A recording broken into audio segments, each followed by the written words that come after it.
trazer mais um exemplo para explicar essa diferença entre modelos. Eu vou dar um exemplo de modelo computacional.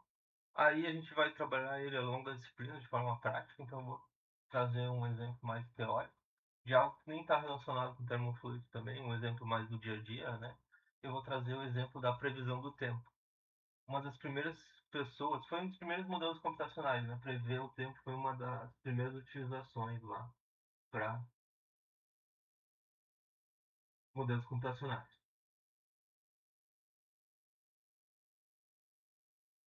E todo mundo já usou a previsão do tempo alguma vez na vida, né? Então eu vou falar sobre o surgimento e dizer como é que funciona os conceitos dentro de modelos computacionais. O que surge a partir do momento que o modelo se torna computacional, o que tem a mais, né?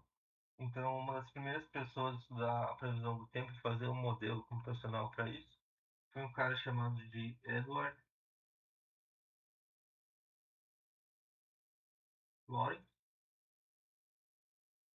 E esse Edward Lorenz é um cara bem conhecido na matemática. Tem áreas da matemática que ele inventou e equações da matemática com o nome dele. A gente acaba não estudando muito. A área que ele surgiu a partir dele seria a teoria do caos, a área da matemática. E surgiu com esse estudo da previsão do tempo. Ele queria fazer uma coisa prática, fez um modelo computacional para previsão do tempo, baseado em 12 equações.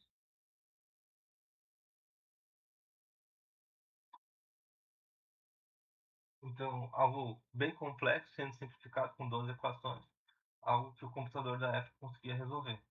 E mesmo assim ele penava para resolver.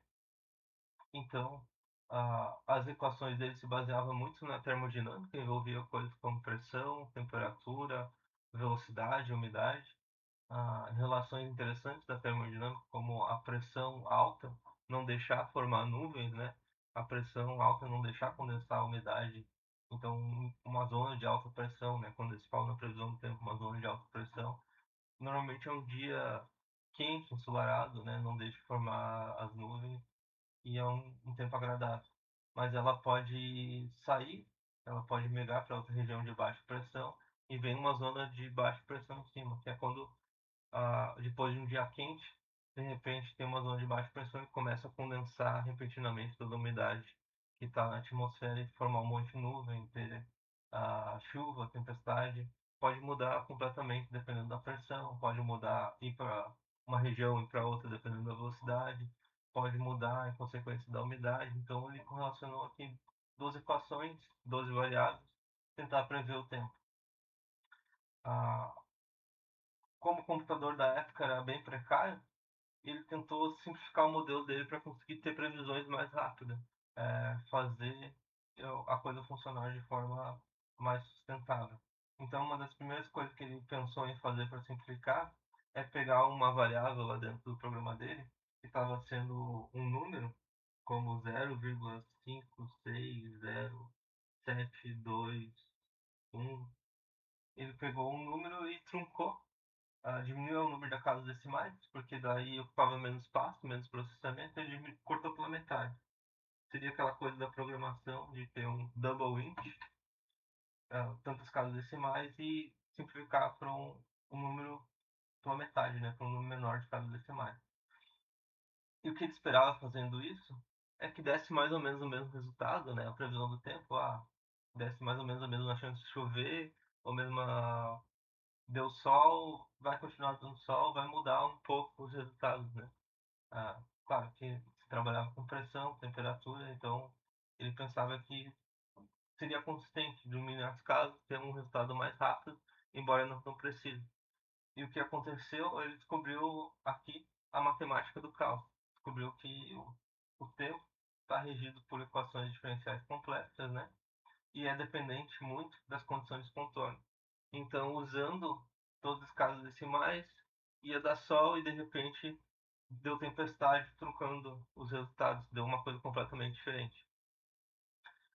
Na época, essa descoberta ficou famosa, foram entrevistar ele e ele pensou numa frase para exemplificar lá pro ao repórter o que ele tinha descoberto nesse modelo, nessa simplificação.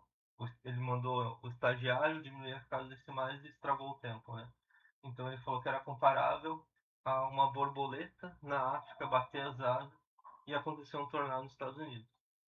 É claro que ele estava descrevendo a matemática, ficou famoso porque acharam que isso era verdade, né? Foi chamado de efeito borboleta.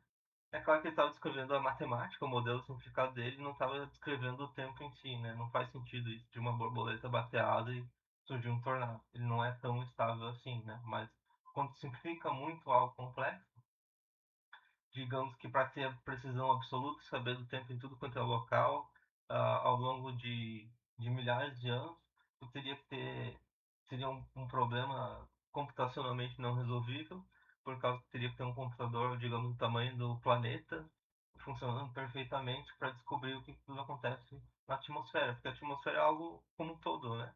Então, cada coisa que acontece em um local e no outro está interligado dentro da atmosfera, cobre todo o planeta, né? Então, a hora que tu traz para um computador bem pequenininho, com poucas equações, acontece esse tipo de coisa. Isso acontece também nos problemas de engenharia, CFD. Não no mesmo nível, porque não é tão complexo quanto a previsão do tempo, mas acontece isso. E a gente tem aqui na previsão do tempo uma ideia bem fácil das escalas, as escalas de resolver isso aí e quão útil é a solução, né? Coisa que a gente tem que traduzir para engenharia também. Por exemplo, quando tu vai consultar uma previsão do tempo para o final de semana, o que tu vai fazer no final de semana, tu consulta na segunda, na terça, na quarta, mas tu não consulta um mês antes, porque sabe que essa previsão vai estar quebrada, né? A propagação do erro para um tempo muito distante, o que vai acontecer, se torna muito grande e não vai ter utilidade essa previsão. Uma outra escala importante seria a escala física, né? Tu procura a previsão do tempo para a cidade onde tu vai, ou o que vai acontecer na tua cidade ou até mesmo o bairro, mas tu não procura o que vai acontecer se tu estiver dentro de um prédio, o que vai acontecer no pátio, né? Não funciona nessa escala muito pequena. Para trabalhar com essa equação ao longo de regiões muito grandes, do Brasil inteiro ou o mundo inteiro, tu vai ter uma escala de solução, né, grande também. Tu não vai conseguir resolver de forma pontual. Quando tu passa para o computador, tu vai simplificar a escala, vai simplificar o tempo, então, vai trabalhar de forma limitada com esse modelo. É isso que acontece num programa de engenharia. Um programa de engenharia, dependendo do tamanho do produto, o que, que tu quer resolver dentro desse modelo físico, tu trabalha com as mesmas coisas aqui, escala de tempo, qual escala de tempo vai usar e qual escala, né, de geometria tu vai usar, o que tu vai simplificar, o que tu não vai simplificar. Então, eu uso esse exemplo para trazer no nosso contexto, lembrar da previsão do tempo, porque tu não consegue resolver um avião dentro de um laptop da forma mais completa possível, né? Então acaba se traduzindo dessa forma. Um outro ponto importante dos modelos computacionais, principalmente em relação aos modelos experimentais, é que, e em relação também aos modelos analíticos, é que ele é meio que um comprometimento entre os dois, né? O modelo analítico é muito simplificado em relação ao modelo computacional, ele resolve coisas mais complexas. À medida que a gente tem uma ferramenta e não só está pensando no papel, escrevendo as equações, ou até mesmo passando elas pelo computador, mas de forma simplificada, analítica, à medida que a gente vai usando o computador de forma mais abrangente, né, que simplesmente escrevendo uma equação, colocando ele contra uma geometria, a gente amplifica nosso poder de resolver as coisas, né?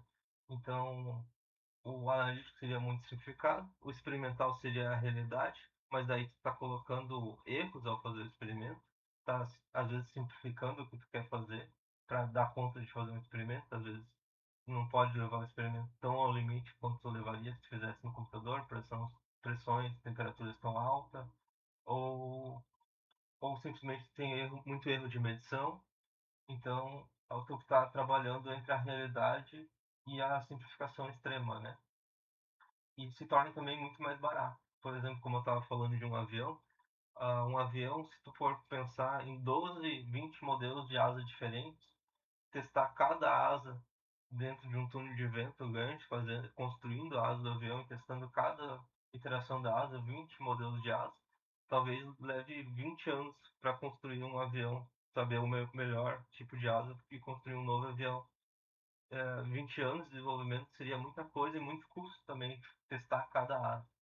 Tu pode fazer um modelo computacional, testar 20 ou 50 asas diferentes de forma muito mais rápida, com custo muito menor, descobrir as 2 melhores ou as 3 melhores ou 4 melhores e testar então no túnel de vento só essa seleção menor. Tu pode, hã, atuar de forma complementar, porque o computacional ele traz tanto precisão quanto resolver coisas complexas, né, diferente do analítico, mas ele também não leva ao extremo o custo e o que que tu tem que, colocar, em termos de equipamento, estrutura para resolver um problema. Ele acaba balanceando os 2 outros tipos de modelo, né.